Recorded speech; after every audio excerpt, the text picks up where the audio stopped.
As you've heard, one of the great worries many veterans share is that Canada's history of wartime commitment is being lost as more of our soldiers pass on. Well, tonight's everyday hero is a young man bonded in a special way with a World War I soldier who died almost a century ago.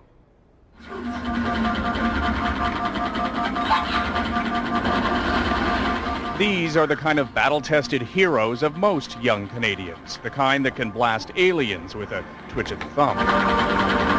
But 16-year-old Lucas Wiseman has come to know a real hero. He gave so much. Like, he was married, had a job, had 4 kids, and he gave all this up to go over and be with, the local men. Private Joseph Dunlop was a relatively old 36 when he joined Canada's Army trying to liberate Vimy Ridge in France. It had been a graveyard for many armies, but in April 1917, Canada took it at a heavy cost.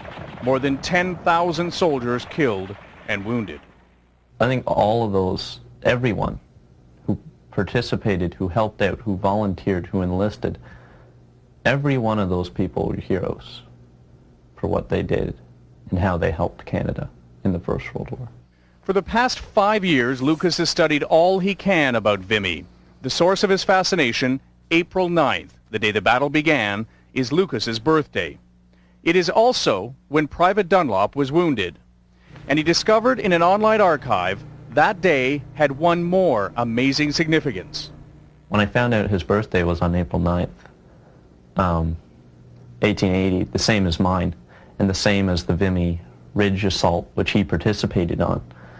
It was one of the most amazing coincidences I've ever seen. But not the only one. The principal of Lucas's school in Canada is the great-grandson of Private Dunlop. Peter Atkinson says few family stories remain of the middle-aged Toronto brewery worker, but in his own way, Atkinson says Lucas is bringing Joseph Dunlop back to life. I think that there is an affinity between the two, I take us to Colonel John McCrae's famous poem, "To you from failing hands is passed the torch," and I think that's what's happening. Tomorrow morning, Lucas will march in remembrance, but also to raise money. He's hoping to be one of the more than 3,000 young Canadians dressed in World War I uniform traveling to Vimy to mark the 90th memorial of the battle. The name he'll wear on his uniform, Private Joseph Dunlop. It's going to be something that I'll remember for the rest of life. I'll tell my kids about, I'll tell my grandkids about. Holding the promise that the sacrifices of everyday heroes 90 years ago will be bridged by this one. And that is Global National for Friday. I'm Kevin Newman. Thanks for sharing your time with us. Local news is next on most global stations.